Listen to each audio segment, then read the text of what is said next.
morning, everyone. Hindi ako guys masyadong nakatulog. Tingnan nyo yung mata ko.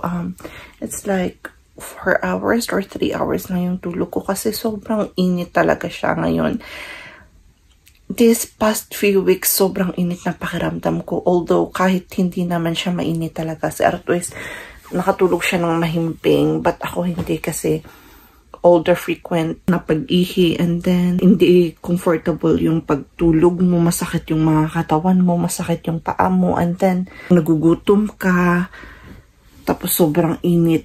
Okay lang guys, natitiis ko yung gutom, but yung sobrang init talaga is hindi ko natitiis kasi grabe guys, sobrang init. Hindi pa ako nakaramdam ng ganitong pawis simula nung dumating ako sa Finland. Ngayon lang guys, so babangon na ako kasi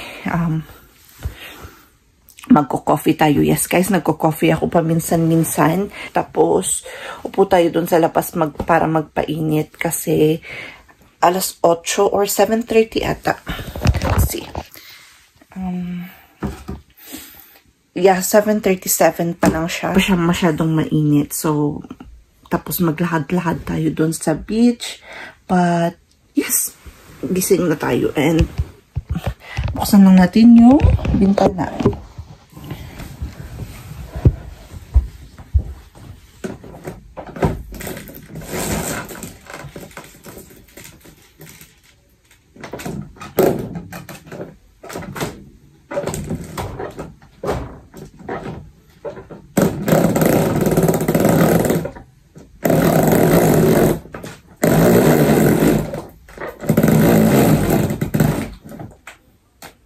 Hindi ko muna liligpitin guys yung higaan namin kasi baka after ng paglakad-lakad ko and then pag-breakfast is try kong matulog kasi guys sabi ng occupational nurse ko is itatry ko matulog as much as I can kasi yun nga hindi healthy sa buntis yung lack of sleep ka for like 6 hours or less. So, dapat may sleep ka na 6 hours or more per day. Mag-toothbrush lang tayo, maghilamos, then mag-coffee, then upo tayo sa labas.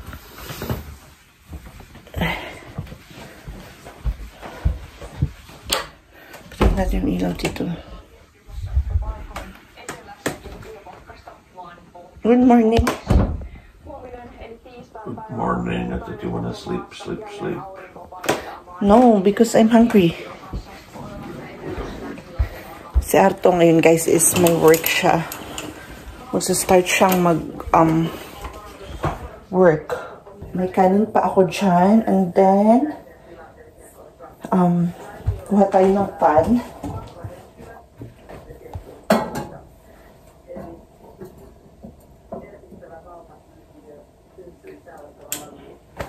Natin ulit yung ating pinapakuluang sagu kasi hindi pa siya tapos guys. Ay, parang okay naman na siya ata.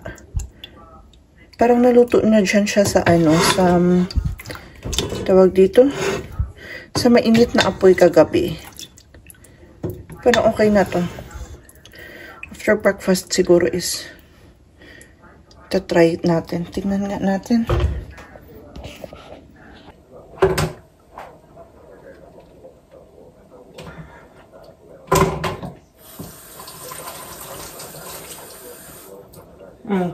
Yes. Parang okay na siya, guys. It seems like the is all okay already. Bro? Yeah. No need to boil more. Oh, you know.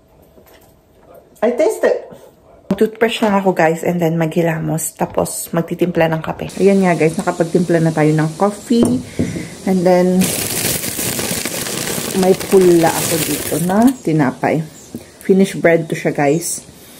Kain lang tayo ng breakfast and later siguro maglilinis ako dito kasi darating yung parents ni Arto around 2 to 2:30. So, ang daming seeds doon galing sa puno. Wawalisin ko yun and then magliligpit-ligpit sa loob ng bahay. Hindi naman sila, guys, magtatagal. Pero syempre, nakakahiya pa din madatna nila na medyo madumi cabin. After coffee guys, nakahiga lang dito ako sa bed ng matagal. Anyway, inaisip ko na gawin yung mango tapioca kasi nga para lumamig. Tapos pag pumunta dito yung parents na Arto is may i-offer tayo na something. So gagawin ko siya ngayon.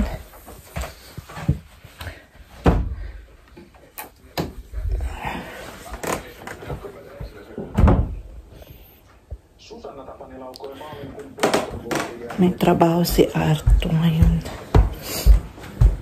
Huhugasan ko lang siya siguro guys. Hindi ako nakapaglakad-lakad dun sa labas kasi ang gloomy niya pa, wala pang araw. First time kong gumawa nito. Ito pala yung mangga na nabili namin kahapon. Sana matamis siya kasi parang medyo green pa eh.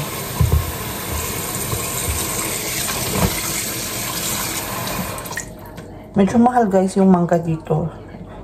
Yung per kilo niyan is 10 euro. Hindi ko alam kung magkano yung nabayaran namin sa 3 pirasong mangga.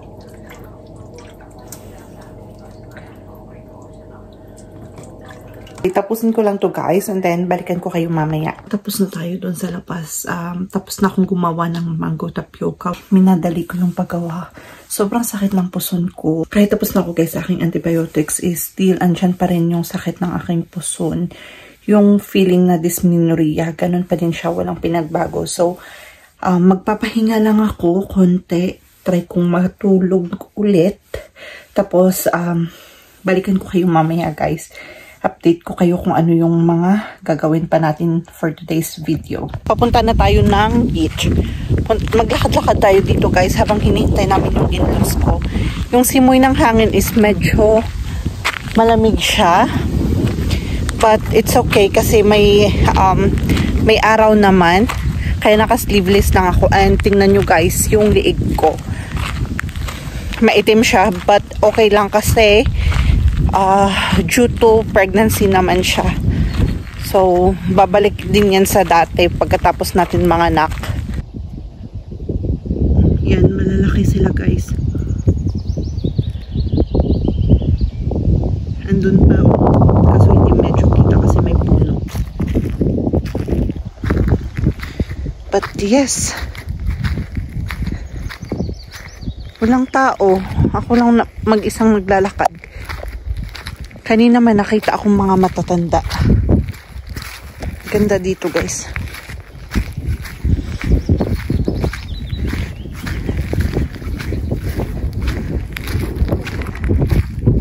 Di tayo kanina nakalabas. Nasa bed lang ako. Kakalabas ko lang ng cabin kasi nga siya mainit kanina. Kalabas lang ng araw.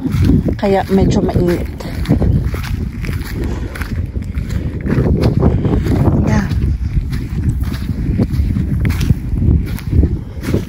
Dito, pwede kang umupo din dito guys while having coffee or whatever you want.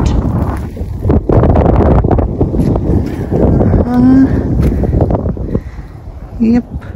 Andyan yung sinasabi ko kahapon na harbor. Daming yate dyan guys. And yes. Yung mga yan guys, wait. Yung mga yan is malalaking bato yan sila. Yan guys, may speedboat. Yan yung hobby ng mga Finn pag summer na. Pag hindi frozen yung dagat.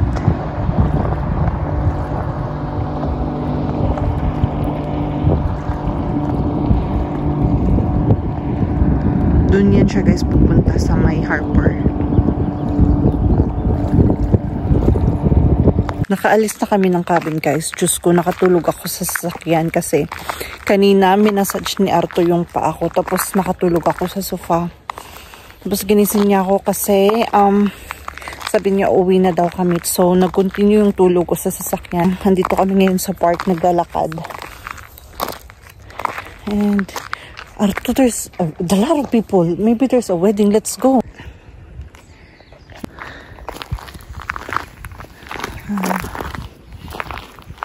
Doon guys may event kaya maraming tao.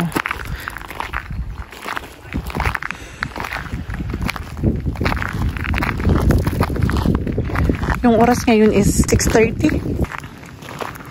And ang lalaki ng mga puno. Ang weird. Tapos doon is my lake. What?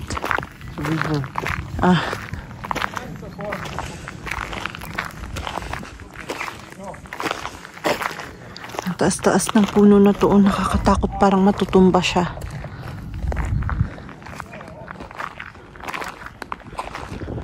Then, parang may mga hotel dyan. Andyan yung museum. Mataas pa rin yung araw guys kahit gabi na.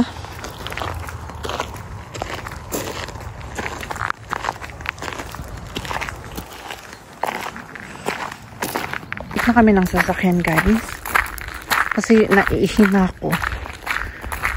Pagkatapos nito, dadaan kami siguro sa shop or uuwi na. Let's see. Good morning. So guys, punta tayo ng maternity clinic ngayon. Kasi we have a check-up. Wait lang.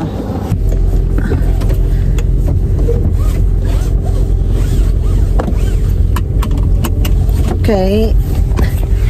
Hindi ko natapos kahapon guys yung vlog ko dahil nga natulog ako and then wala namang ibang ganap dun sa bahay. Tingnan ko kung pwede ko kayong isama dun sa loob ng doktor and then after that is punta siguro ako ng tindahan para bumili ng pagkain. Kasi hindi pa ako guys nakapag-almusal. Kagigising ko lang. After gising, ligo, then toothbrush, then alas na. Tapos mamaya is babalik tayo ulit ng cabin until Friday. Doon tayo magsistay. So, dito na tayo guys. Dito ako sa Espon Cascos na Family Center. Si Arto.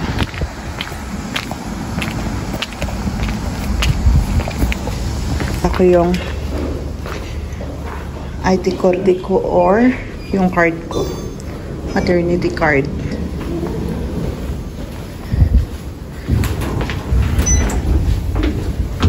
Saan tayo punta sana? Wala.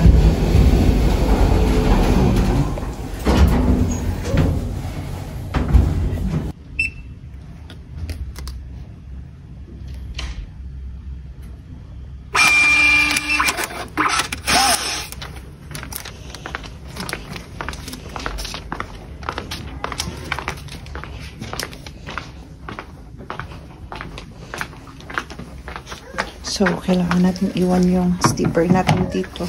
And then, if may jacket ka is ihahang mo dyan. Tapos guys, pagkatating namin dito is kailangan kong mag-test ng ihi ko. Tapos isusulat namin sa aking maternity card.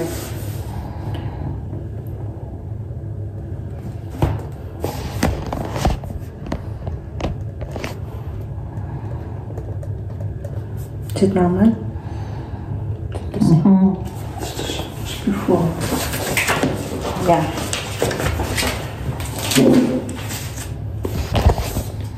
Then, after nito is kailangan kong mag-test ng aking weight and then yung blood pressure ko. There.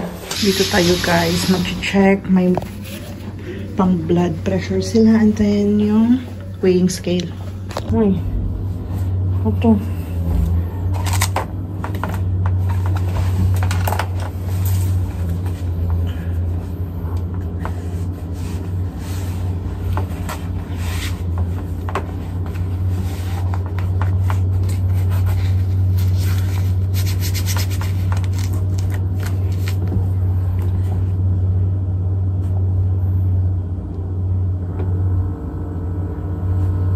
So, automatic to siya, guys.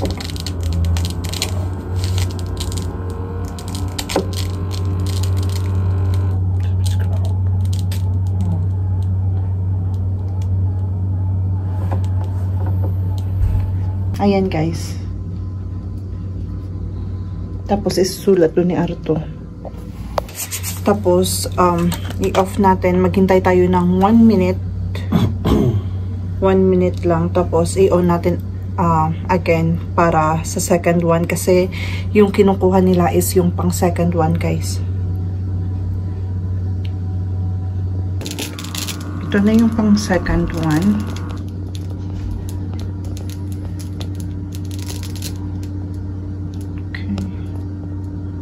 Tapos yan yung ano natin guys, view.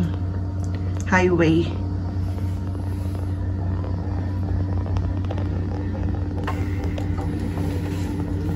Is it low?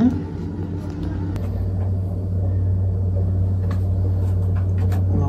No, it's working. What is it? Error. But just wait a moment. It's like that every time.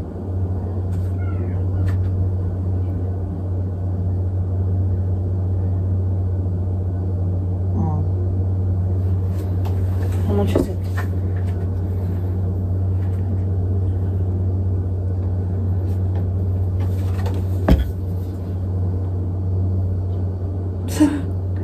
Like 73 kilo.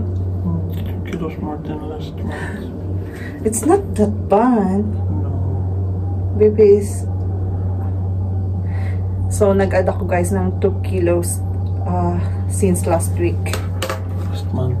I mean, yeah, nag-add ako ng 2 kilos last month. Since last month ko na check up. Tapos na kami dun guys. And, yan, ito lang yung maternity clinic nila dito. May mga laruan siya ng mga bata. And then, pwede ka din dito maghintay. Pwede ka mag-change ng diaper dyan. Dito nila iniiwan yung mga pram or like stroller. Pagdating mo is pwede ka lang mag-scan ng yung card, Kela card, then kumuha ng number. Bilis lang dun guys, as in napakabilis. Like, we just spent not even like 10 minutes. Parang hindi kami nag-spend dun ng 10 minutes. So, si baby naka-head down na siya.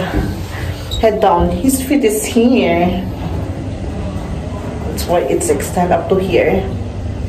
So, yung feet nga is andito na sa tummy ko. Sa my belly button. And then, kaya nafe-feel ko yung mga kick. And yung hiccup is sa lower abdomen ko na siya, guys. So, mababa na si baby. Normal lahat. Yung amniotic fluid ko. Tapos, yung body parts ni baby. And then, yung chan ko. Normal lang sa weeks. Which is 35 weeks ako ngayon. Yung protein ko pala, guys, is I don't know if nag-ano lang kami, nagkamali lang kami sa pagtingin ng kulay, but nag-refer sila na i-check yung, kaganito ako kasi maninikirilyo doon, na i-check yung protein ko, blood test, kasi nga is positive siya, which is gano'n naman all the time, and hindi naman nagsasabi yung occupational nurse ko na may something wrong doon, but still, kailangan nilang i-check. And then may lab test din ako para sa aking liver, kasi nga guys is nangangati yung palad ko. Chinek din nila guys yung heartbeat ni baby. Okay din. Nakakatawa lang kasi hindi pa ako nakapag-breakfast and syempre si baby gutom. Tapos while nilalagay nila yung shell and then yung parang machine na ginagano nila sa tummy mo, ginagano ng anak ko yung ano guys, yung machine. Nakakatuwa. He's very active and very healthy baby. Thanks God. Yun is, andito lang kami sa shop. Punta kami ng supermarket kasi guys, hindi pa ako nakapag-breakfast. Bili tayo ng something dito.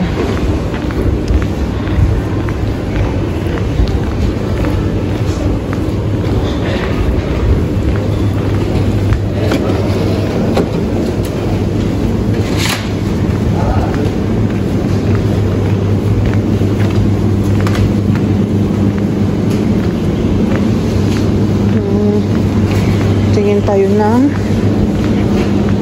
pork kasi nga guys is mag-ano kami, magluluto kami doon, magba-barbecue kami mamaya, so gusto ko yung pork sana guys na barbecue. Ito na lang guys yung bilhin natin ng pork para pang barbecue mamaya.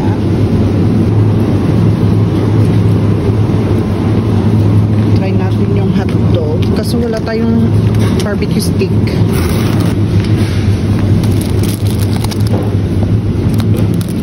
Bahay na kami guys. Nakabili lang kami ng itlog dun sa shop. Tapos mangga. 3 piraso. Yung mangga na to guys is parang Carabao mango siya sa atin sa Pilipinas. Tapos yung juice. Ito. And yung cheese ni Arto. Yung donut ko. Treat natin kay baby kasi he's doing well. Yung tinapay ni Arto, fry bread. Tapos may dalawang yogurt. And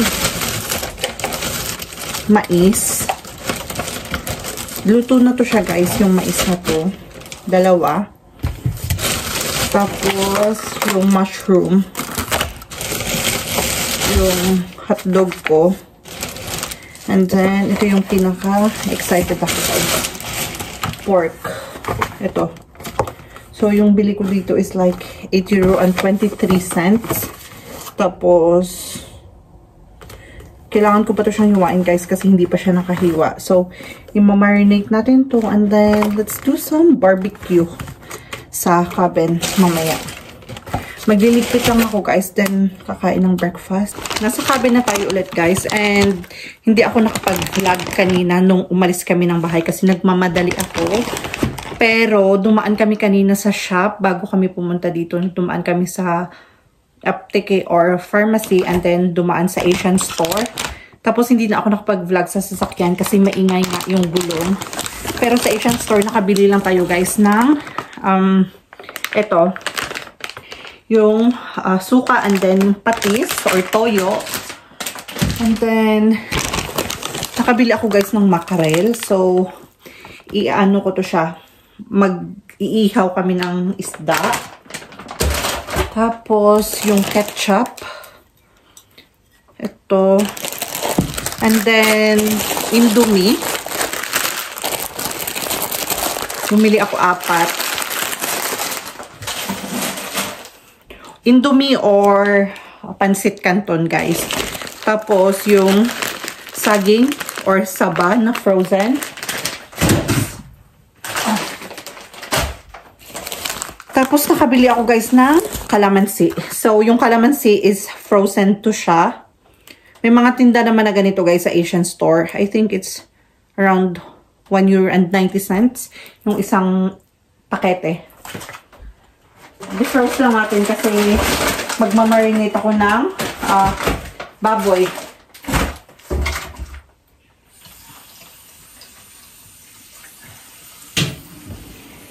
Tapos, bumili ako ng crispy fry. Spicy to siya guys. Walang original or garlic. Tapos, itong okra. And glutinous rice. Tapos, mochi. What is it? That's calamansi. Tapos, sa pharmacy, bumili lang si Arto ng folic acid and then bio oil. Tapos, yung para sa ngipin. Dental floss or something.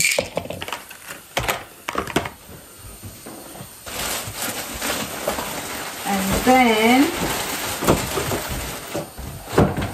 of course, guys, dinala ko yung pangmalakasan ko na bigas. So, 5 kilo to siya. Nabili namin sa City Market. I think it's around €8 or €9.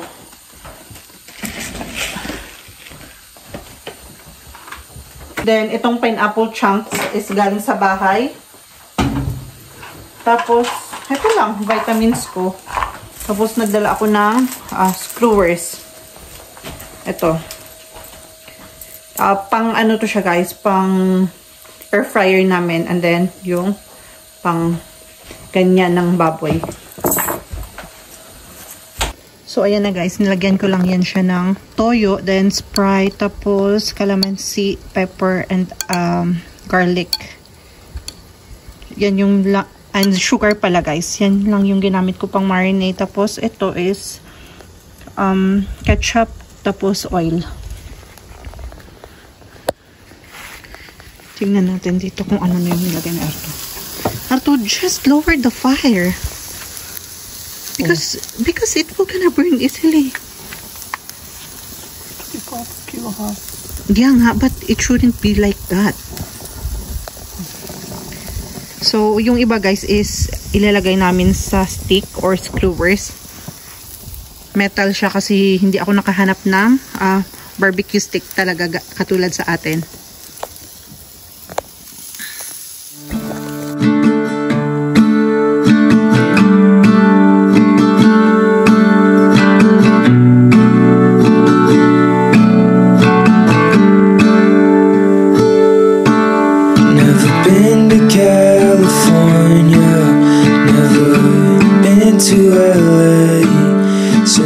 Ayan na guys, nilagay ko na yung pork. Yung mais ni Arto parang sunog naman yan. Ay, Arto, look at, it's burned already. Yeah. Sabi ko sa kanya kasi hinaan lang yung apoy para hindi siya sobrang mabilis masunog. Maganda dito ngayon kasi madami kaming kapitbahay. Madaming mga sasakyan dito. So for sure, madaming tao ngayon. Okay. Nagsaing na ako, of course. Hindi mawawala tong rice. Kain tayo. Nalo kami guys kasi nasunog yung kanin ko. As in, umusok sa loob at nag-ano yung fire alarm. Grabe yung usok. Ano yung pork na niluto ko. And then si Arto kumakain na. It's like lechon. Lechon.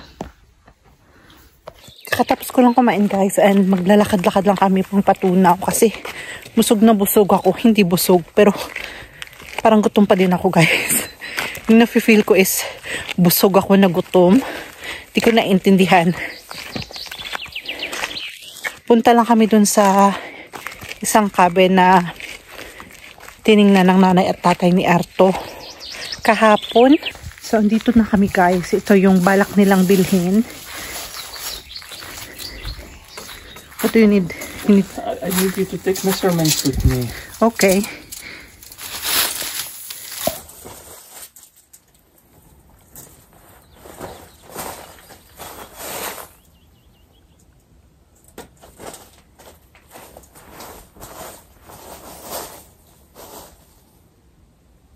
So ito guys yung cabin na gusto nilang bilhin and medyo luma na siya. Madaming kailangang renovation ang pwedeng gawin.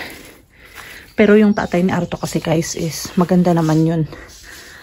Mag-renovate ng mga bahay and magawa ng bahay. Yung bahay nila sa Kerkonomi is yung tatay nilang guys yung renovate and gumawa.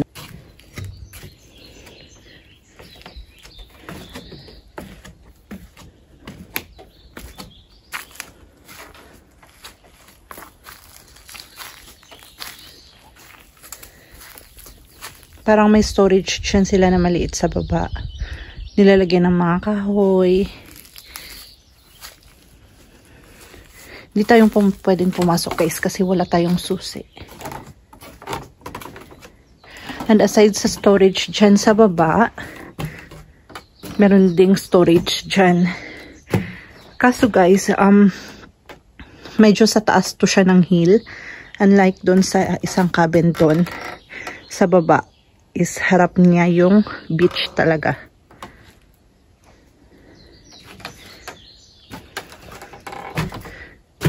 Ito. Here ever put swimming pool. There's a sea there. And ang view niya pala guys, makikita din dito yung dagat. Ayan.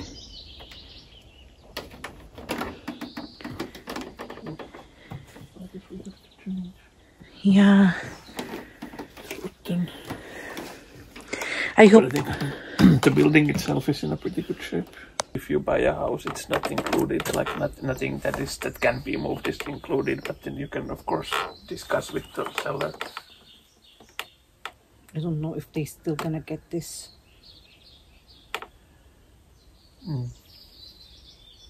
Maybe on Easter they are here because look, oh, there's... Yeah. The salesman is girl or boy? Man.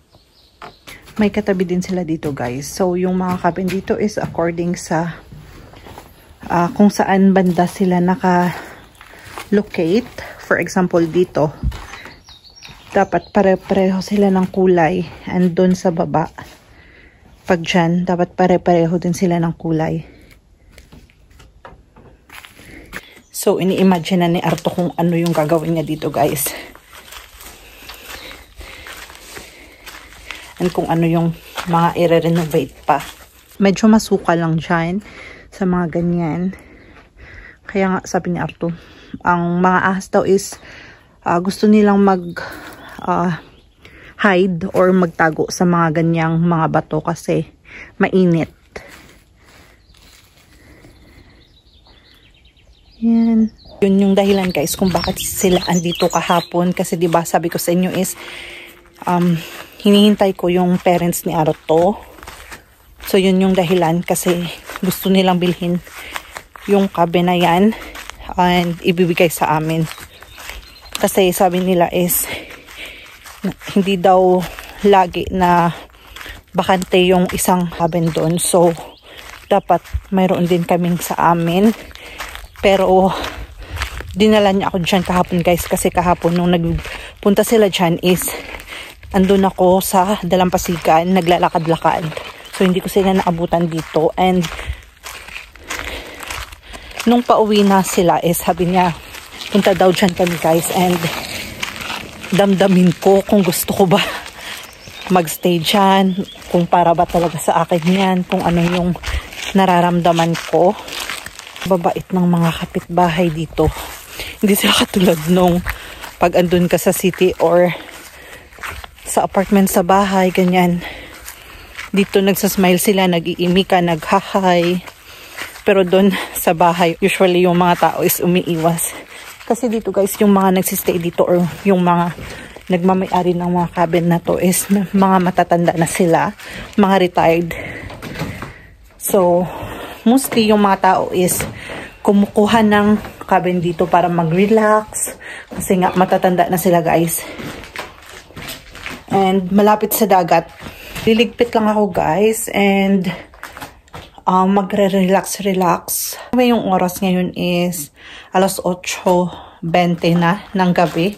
And as you can see, maliwanag pa din siya. Mataas pa rin yung sikat ng araw. Guys, ang messy ng kusina namin. Ito yung kanina nasunog kanina. Diyos ko, puriyagaba. And then, yun yung isa kong sinaing. Magliligpit lang ako ng kusina kasi ang kalat. Hindi ko na kanina na-organize kasi nagmamadali akong kumain kasi nagugutom na ako, guys. Maglilinis din ako ng mackerel para ilalagay ko na lang sa fridge. Yan, lilinisin ko yan lahat pa, guys. Tapos mag-half bath. Close ko na, guys, yung vlog ko. Thank you very much for watching it and see you on my next one. Bye!